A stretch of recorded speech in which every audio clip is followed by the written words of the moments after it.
So Narinder, thank you so much for joining me on the Nurse Wellbeing Mission podcast.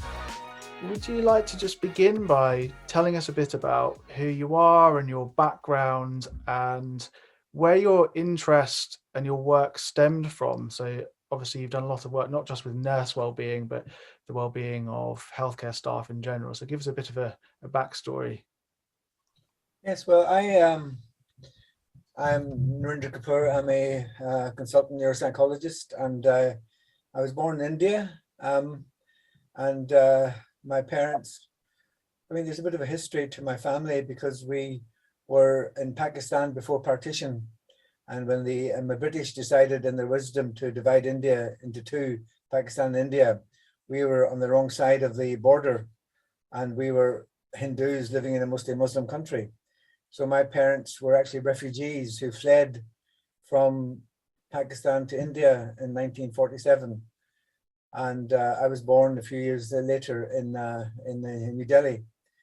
And a few years later after that, my parents came to settle in Northern Ireland, where I grew up. And so I was educated in Northern Ireland. I went to Queen's University in Belfast. I trained as a clinical psychologist. I spent a year in the States. But I was influenced by my parents. My father was very, very generous to charities in India. He always thought about helping people in need in India. And in the late 1990s, I wrote a book called The Irish Raj, which was about Indians who came to Ireland and Irish who went to India. And as part of that, I had to research Mahatma Gandhi, because Mahatma Gandhi, he took a lot of his inspiration from the Irish freedom struggle. So I remember going to Oxford and going to the Oxford Library, and Oxford Library has got about 20 volumes of Gandhi's own writings, and looking up all that Gandhi had written about Ireland. And so that was how I started to know about Gandhi and my inspiration. And actually, whenever I visited India on a research basis, I went to a hospital there in Delhi, and there's on the outpatient department, there was a beautiful saying from Gandhi: "It's not our patients who are indebted to us, but we are indebted to our patients. And it should be a privilege for us to look after them." And that moved me as well. So Gandhian principles and Gandhian philosophies were part of my upbringing as well, and my learning. And so I then got jobs as a neuropsychologist in 2000, and I was mostly working in Southampton for 20-30 years. And 2003, I got a job as head of neuropsychology at Addenbrooke's Hospital in Cambridge. And my family stayed in Southampton, and I worked there during the week and came back at Southampton weekends. And I was told even before I took the job, do you realize this could be a poisoned chalice? In fact, the person who offered me the job said that and didn't really understand what he meant. But then I realized that there's always complexities when you're working in a high-powered place like Cambridge. Anyway, after a while, when I was working in Cambridge, I started to realize that there were patient safety issues. There was unqualified staff in clinics, and there was a particular case of a brain-injured patient who was told he didn't have a brain injury at all, but he was kept on being told he had a brain injury by unqualified staff, and this was affecting his care. And I raised issues like this, and I didn't know what the word whistleblowing meant, but I was effectively a whistleblower, and people didn't like that. And I was then victimized when I was in Cambridge. I raised other patient safety concerns, about 13 patient safety concerns over 7 years. I was bullied by the clinical services director, as a neurosurgeon called John Pickard, and an external mediator who was asked to mediate awarded me £20,000 compensation for that bullying, but he was allowed to stay on as clinical services director. In fact, he then engineered my dismissal. And they couldn't find anything to dismiss me. My clinical practice was regarded as excellent. I could get on very well with patients and colleagues, but they used what I didn't realize then was a legal loophole called some other substantial reason. And that's just a vague term where they can just use any excuse to get rid of you. And they just said, well, you can't get on with your line manager, so therefore we're going to get rid of you. And when I showed them the British Psychological Society guidance that line managers should be psychologists, they said, oh, we don't understand that. We don't think that's relevant. So in fact, in ignoring my professional body guidance when they did get rid of me. So they sacked me in 2010. And during that time, afterwards, I found out that whilst I was away in Ireland during my time at Cambridge, giving a conference about saying how wonderful Addenbrooke's was, the manager was searching my computer, hacking my computer and searching it, trying to find evidence against me. And they couldn't find anything, but they tried to search my office and hack my computer to try to find some evidence against me, and they couldn't.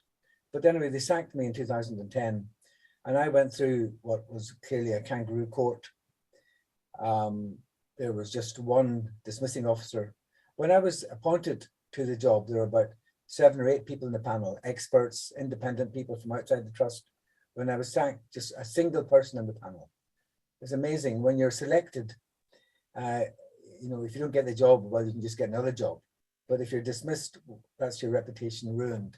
And so you'll never get another job again in your life. And so I was sacked by one person. He wasn't a psychologist, he was an engineer, nobody else in the panel, nobody to represent my BME background. And at the end of the dismissal hearing, this dismissal officer, he just winked at my union official, more or less say, look, we're going to sack this guy, just do a deal. So they offered me a bribe, a 1-year salary, £75,000, if I could just resign and say, and leave, but I refused. So I took him to court, and I won a case of unfair dismissal, but that was just a technical win. I never got my job back. I mean, I worked my guts out when I was there, and they'd made life hell for me. They would freeze staff, freeze funds. I had to spend my own money on patients. I had to work during my leave, and even though I won awards for the hospital, for the trust, and I was on BBC, and I set up collaborations with Microsoft, and we invented a new memory aid. Even though I did all that, they just were out to get me. And there were 1 or 2 rogue staff who just repeatedly told lies about me, and they just listened to them. So that was my unhappy experience at Addenbrooke's Hospital.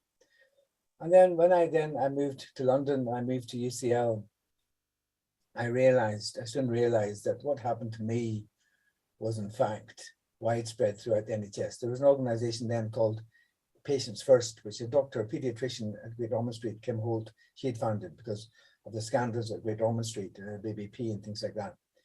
And she had founded this body because she realized that whistleblowers were being horribly treated. And I got to know a lot of these doctors, and I joined them, and I found out that, look, there's something corrupt about the NHS, something that grossly incompetent, grossly corrupt, grossly unfair. And I joined organizations like the British Association of Physicians of Indian Origin, because a lot of the staff who were being victimized were BME staff. And I realized things were not quite right. The system had to change. So I took up Gandhian principles, Gandhian actions. I went on hunger strike for 5 days outside the Department of Health, saying there's a corrupt system here, an unfair system, this must change. And whistleblowers were joining me. So, I mean, we made some progress. I remember a group of us whistleblowers were invited by Jeremy Hunt to meet him and Sir Simon Stevens, the head of NHS England. And they listened to us, and due credit to them, they did invite us, and they did listen to us. And then they set up this whistleblowing inquiry by Sir Robert Francis. And in that inquiry report, Sir Robert, for the first time, used the term kangaroo court, because people had said to him, look, there are kangaroo courts in the NHS where people are victimized. But, that report by Sir Robert Francis set up Freedom to Speak Up Guardians, which was obviously a good thing. But Sir Robert never went further. He never said, well, look, there shouldn't be kangaroo courts. This must change. He said that wasn't in his remit to change. Sorry to interrupt you. Would it be okay to just explain a little bit more about the kangaroo court kind of concept? Yeah, the kangaroo court concept is very simple. That you have a hearing. It could be to suspend, to dismiss, to penalize, and you make sure you know what the decision is going to be. And you frame it, you bias it such that you're going to get rid of the person. Yeah. Well, in my case, they decided to have a kangaroo court, and what they'll have is just one person in the dismissal hearing, who is more or less told at the beginning, your job is to sack Kapur, and to make sure all the evidence is twisted so that he gets sacked. And we don't have anybody from outside the trust, make sure that we don't have any psychologist on the panel, anybody of his expertise, make sure it's just totally biased and it's a kangaroo court. And so, as I said, Sir Robert Francis, for the first time, that he used that in his report because somebody mentioned that to him. But he didn't then do the next logical step in saying, well, let's change the system so that there's no such thing as a kangaroo court in the NHS. He didn't do that. And when I've asked Sir Robert Francis about this, he said, well, that was not in his terms of reference. Anyway, so in a sense, the struggle was continuing until a day when I came back from, I think it was a meeting in Northern England. And I remember this, came back, King's Cross Station, I went to the Underground, I picked up the Evening Standard, and there was a story of Amin Abdullah, a nurse who had burnt himself to death after going through an unfair process. And, that thing will stick in your mind. So I then had to carry out a detective exercise. I had to find out who was the partner of Amin Abdullah, who was still there, because they mentioned Amin's partner, I think Terry Skidmore, in the article. I had to try to find him, because I said, this now must change. You can't have it that a young nurse goes and burns himself to death outside Kensington Palace because of what they've gone through. And so I managed, thank God, to find Terry Skidmore, Amin's partner. We met, and that was the start of our campaign. Mm. And that was not easy. We had to decide how best we would do this. We write to MPs, we write to this, write to that. I employed a professional agency, Kyson, who are a very good public relations agency who contacts with the media. I paid thousands of pounds. Fortunately, I was building up a successful private practice, and I could use some of my private practice income. I decided to use that to fund all of this, because none of this was cheap. And I remember even when one of the things we did was we got a coffin made with Amin's picture in the front of the coffin. And we took this outside the Department of Health, and the media were there. And we took that and we handed that coffin into the Department of Health. I remember that very clearly, Terry and I doing that. And initially, Department of Health officials refused to take the coffin, but eventually they did. And that coffin cost about £400 or £500 to make. And so there were costs and all of this. And we wrote to MPs. We went to Imperial, where Imperial College NHS Trust, Charing Cross Hospital, where Amin worked. And we said, you must have an independent inquiry. We met with the people there. We met with the HR people, and they adamantly refused. They said, we've done everything right. We've gone through all the proper process. There's nothing unfair about this. Yeah. Everything was done. We were concerned about patient safety. And Amin was a whistleblower. Amin raised patient safety concerns. He said there was a rogue patient who was doing things which were damaging patient care for other patients. Amin then, whenever Amin went out of his way to support other staff who were being criticized, and that was what Amin was punished for. He drew up a petition to support other staff. Amin was a young man in his 40s, early 40s, late 30s, who came from Malaysia to this country. And he initially got a job in the British Rail or something, but then he trained as a nurse. And he was an outstanding nurse. He won an award. He grew up in an orphanage in Malaysia. His mother committed suicide, and he had a tragic background, but for him, this was his dream come true. And he was a brilliant young nurse. What he was doing was he was doing two things. He was highlighting a patient safety issue in the ward, and he was saying he was supporting staff who were being criticized. And because he drew up a petition which was critical of what this patient was doing, this rogue patient was doing, he was then suspended and then dismissed. And his was a kangaroo court. They'd more or less decided they were going to dismiss him. one person in the panel, and that was it. And so, as you know, he was in the psychiatric unit, and he committed suicide. He went to Kensington Palace, and he burned himself to death. And when we went to Imperial to say, look, you have to have an independent inquiry, they refused. They said, well, we've done nothing wrong. We followed all the processes. So then we managed to get a meeting with ministers, and I thank Sir Norman Lamb. Norman Lamb was a Liberal MP, and when we had the coalition, he was a junior minister, and he helped both Terry and I get the meeting with ministers. And I remember very clearly my meeting with there's a minister, and there's a senior Department of Health official, and I'm thinking to myself, you know, I've got 20 minutes here. These are probably the most important 20 minutes of my life. Yeah. How do I persuade them to have an independent inquiry into Amin's case? Because this will then uncover the fact that these things are happening elsewhere in the NHS. And what did I say? And I did two things.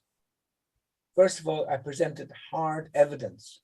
And I said, here are 15 cases, 15, not one, but 15 cases where judges or coroners have damned the NHS, have criticized the NHS, have said the NHS is totally unfair in its processes. So that's not me saying it. It's as judges are saying it. And I presented them with documentation saying, look, this is hard evidence that there's something not right in the NHS, number one. Number two, I decided to give them examples from my life. And I said, I've been through, and this was after I'd been to the coroner's inquest for Amin's death, because I sat through all 3 days of the coroner's inquest, and that was a traumatic experience in itself. And I remember Terry and I were there, and Terry had to leave. He found it so distressing. Yeah. He had to leave for a few hours, for a few minutes for that inquest. But I sat through that coroner's inquest for Amin's death, and I was then with the ministers, and I said to the minister, I said to him, look, I've had a career in the NHS. I've been through traumatic experiences in the NHS. And I gave him 3 examples. I said, look, I worked in the Royal Victoria Hospital in Belfast. I saw on the bomb blast cases. I saw gunshot wounds. I saw a child, a 10-year-old child, whose head was blown apart because she was standing next to a pillar box where a bomb went off. The IRA had misplaced a bomb. My goodness. I've seen all these, and I worked with these patients. Number one, I said in Southampton, I worked with young mad cow disease patients, and that mad cow disease affected young people in their often 20s. And I saw these young people coming through, sometimes university students, who were struck down by this disease. It was horrible. And I remember going to the funeral of one of those patients. I said, I've been through all that, but I said nothing compared to the third thing I've been through, which was the inquest to Amin's death. I said, that was the most traumatic thing I've had in my NHS career. And so I said that to the minister, and I put it like that. And I think that and the 15 cases I presented persuaded them. And a few days later, they ordered Imperial Trust to have an independent inquiry into what happened to Amin. And for Terry and I, this was just wonderful. You know, we got this independent inquiry. And this was the independent inquiry. Terry and I sat in the commissioning panels for that inquiry, and that inquiry's report, which we knew was damning of Imperial. And Imperial, all due credit to the chief executive of Imperial. He issued an apology, immediate apology. And it cost Terry and I £10,000 to have the legal representation at the inquest. And all due credit to Imperial, they reimbursed us our legal expenses. And then we said it was obvious then to NHS improvement that what happened in Imperial was probably not isolated. And we went to Imperial again with the evidence, or we went to NHS Improvement with the evidence and said, look, this is obviously widespread in the NHS. And so at the NHS Improvement, to their credit, they set up another commissioning panel to look at this, to find out, is this the case? Yes, seems to be widespread in the NHS. And they then put in, I had a 6-month meeting of this, meetings of this commissioning panel to bring about major changes to how disciplinary procedures were in the NHS. Basically, you had an apartheid system in the NHS.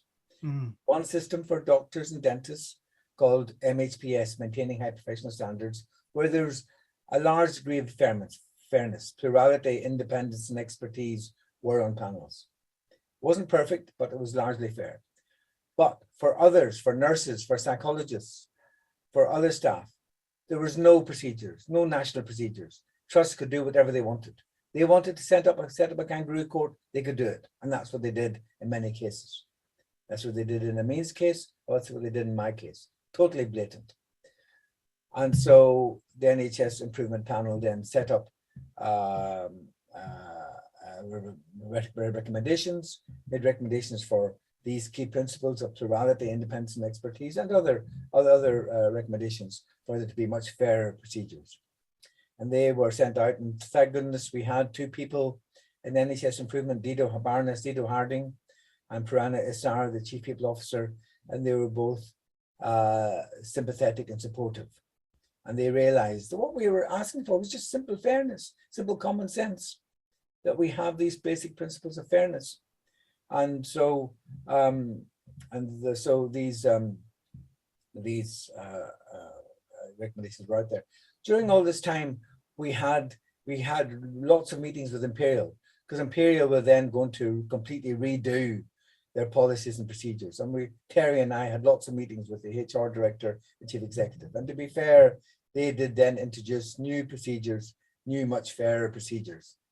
And so the Imperial policy was a model policy, which NHS Improvement could tell other trusts, look, this is what Imperial is doing. We expect you to do something similar. And so that then set in place the recommendations, and they've gone out there,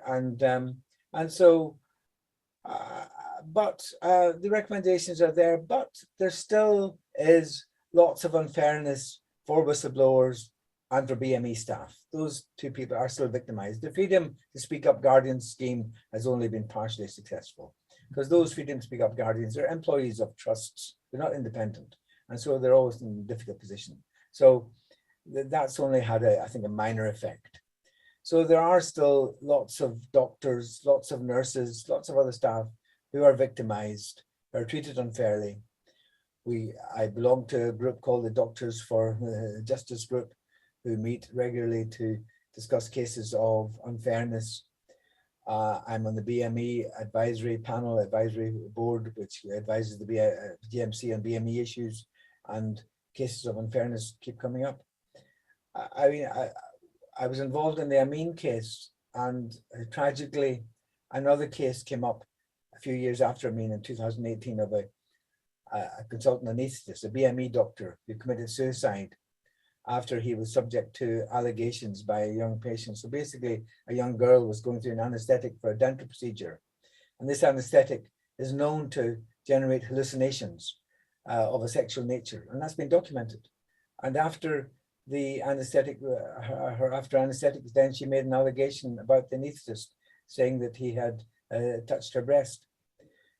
And even though there was no evidence for that, there was no other independent evidence, and even though it was well known that this drug that she had could produce these hallucinations, this doctor was suspended.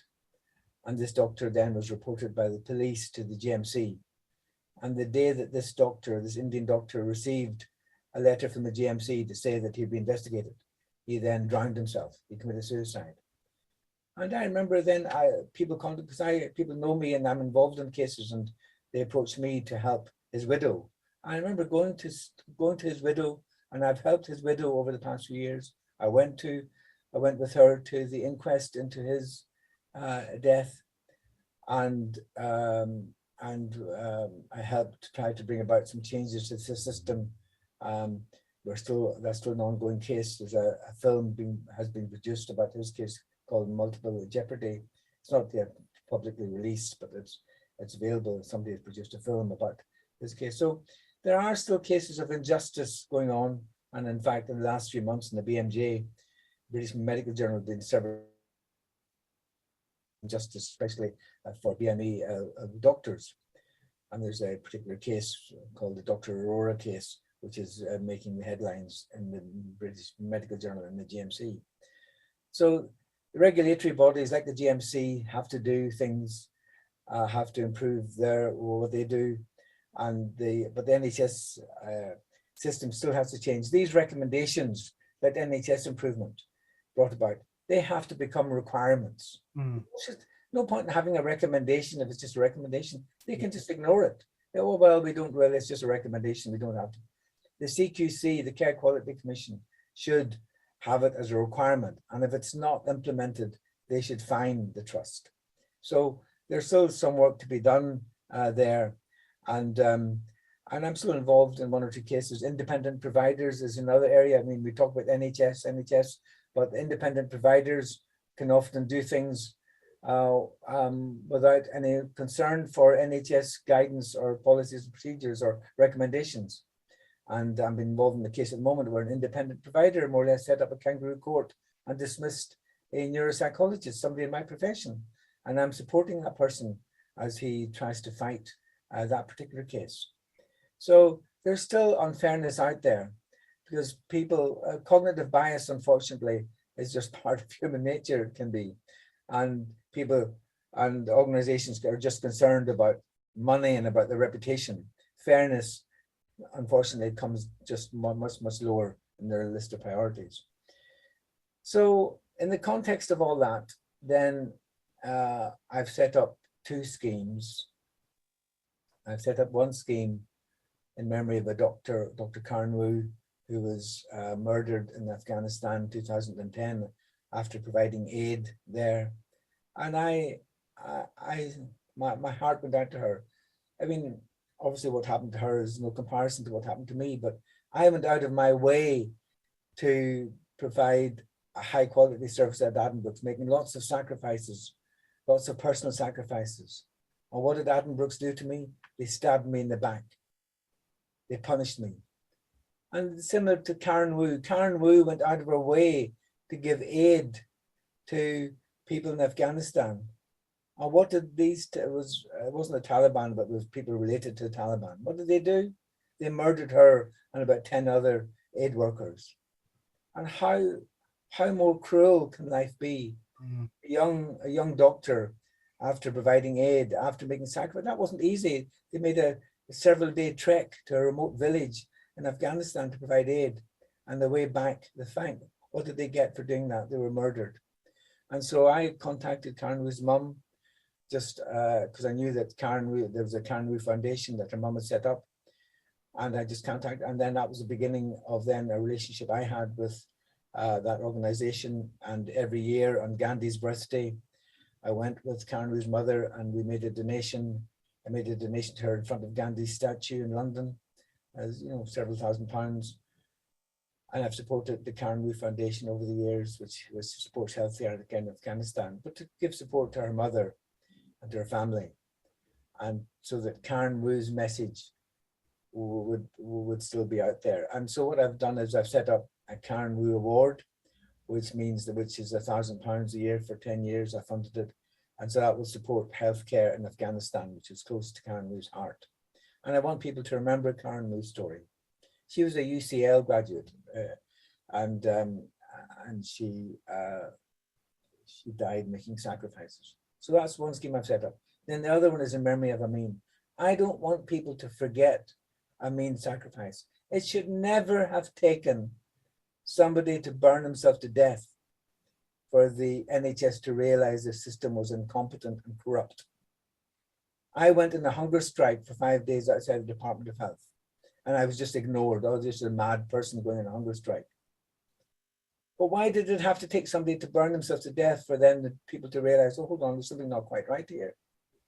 They should never have had to do that. So I want people to remember that. I remember Amin's story, remember his sacrifice. So we've set up the Amin Abdullah Award, which I'm very grateful to the Royal College of Nursing Foundation to support this. They will be sponsoring it. Terry Skipper and I are contributing £10,000 to this to fund it for 10 years. And that will support a nurse who is doing something to support the well-being of her colleagues. That's what Amin wanted.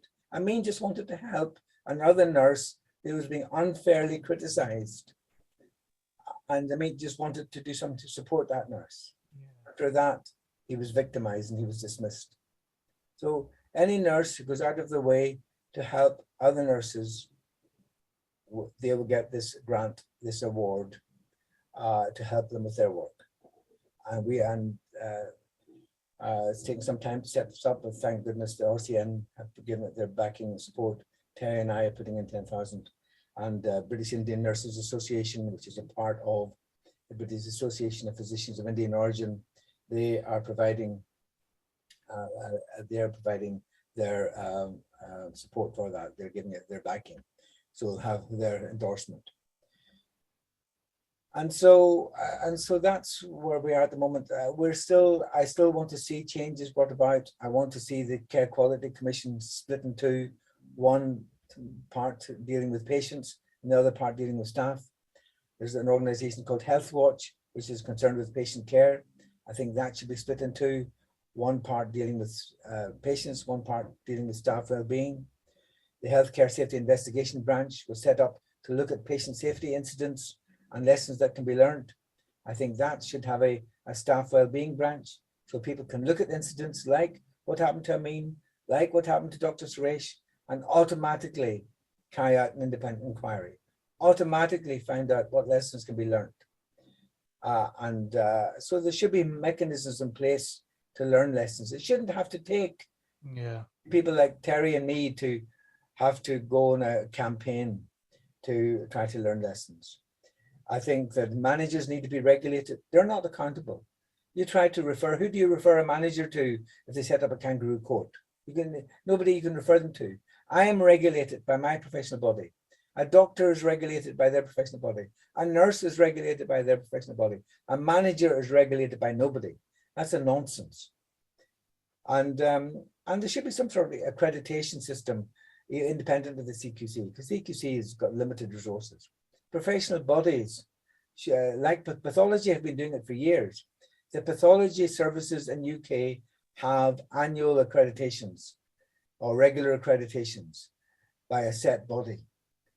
And there should be regular accreditations of clinical services by professional bodies. And that should include clinicians who are in management roles, medical directors who behave like medical dictators and encourage kangaroo courts like they did in my case. So Jag Ahluwalia was the medical director at Addenbrooke's Hospital who supported John Pickard to set up a kangaroo court for me. And so there should be accreditation systems. And I think the Department of Health officials should know more what's happening on the ground. People who work in offices, who work in ministries of health, they should know what's happening in the ground. They should go to coroner's inquests. They should go to employment tribunal hearings. They should go to disciplinary hearings and see what actually happens on the ground.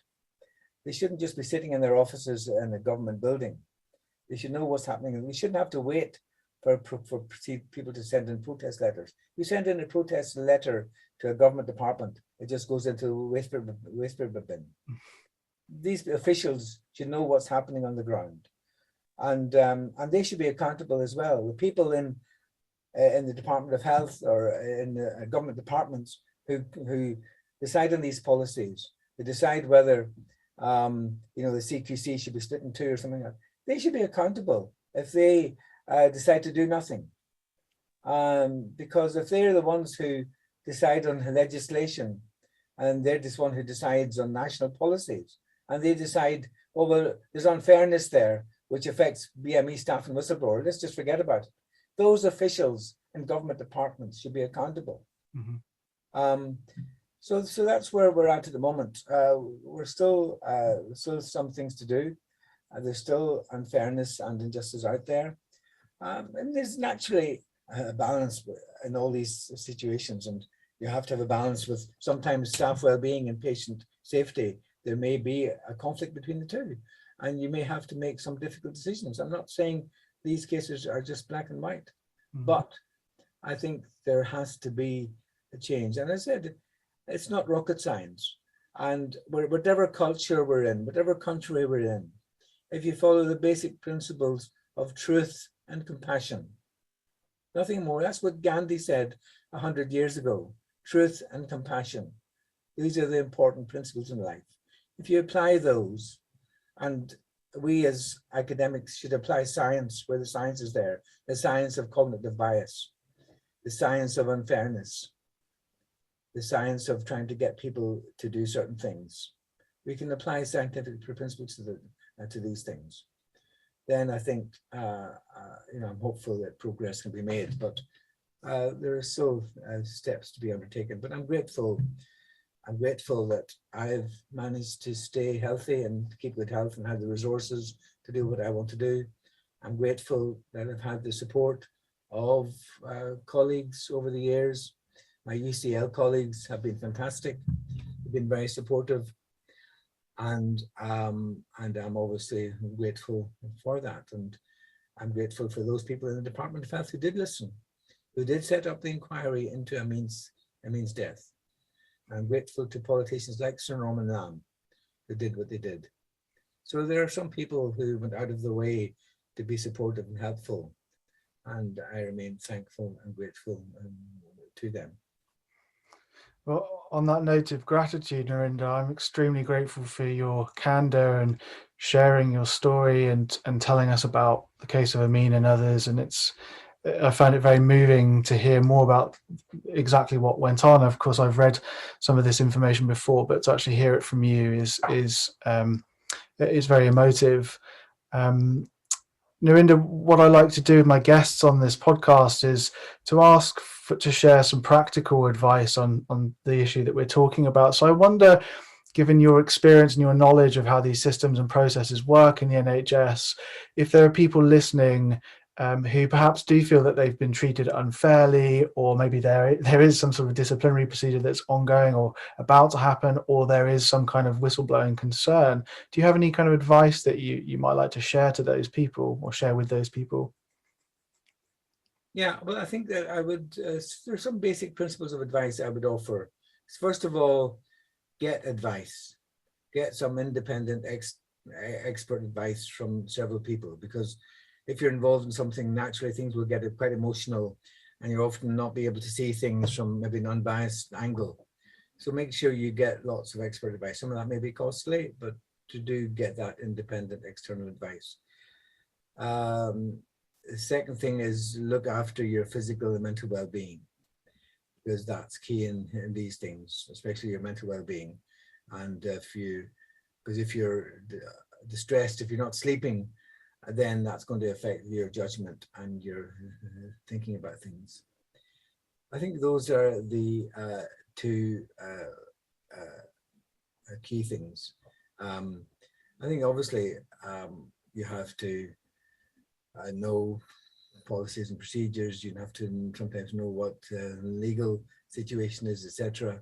You have to know maybe of other similar cases which have gone on and see what lessons can be learned from those. Maybe organizations may help. It could be, as I said, some doctors' organizations or some other self-help groups which are out there.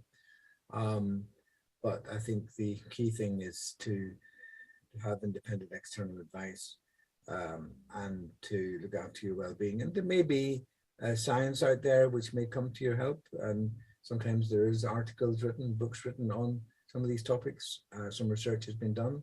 And if so, then find out about that research. So try to have as many things evidence-based as possible, and some sense science-based if you're trying to make an argument. I often tell people about the 3 Ps in life, and that's in my manual, the Cambridge Wellbeing Manual, which I produce, which is free to download at cambridgewellbeingmanual.com. And the 3 Ps are be patient, be positive, and persevere. I say that to my patients all the time, and I have to remind myself of that you often get obstacles, you often get setbacks, but you have to be patient, you have to be positive, and you have to persevere. Narinder, listening to you and the actions that you've taken in service of the values and your own kind of sort of sense of morality is truly inspiring. I'm sure many people out there listening to this conversation will be inspired by the work that you've been doing, in spite of the challenges and multiple obstacles you've faced. So thank you very much for the work that you've done and that you continue to do. I personally really appreciate it, and I know that others will too. Do you have any final kind of comments or remarks you'd like to make? So thank you for the opportunity to speak, and if anybody wants to get in touch with me for any advice and support, I'm happy to be contacted. Actually, on that note, I mean, a great website that I've used when preparing for this and looking at some of your other work is a Better NHS website that actually spells out all of the recommendations that you've kind of summarized in this conversation. And there's some other resources on there as well. So we'll put those in the show notes for listeners to direct them towards some useful websites to go to.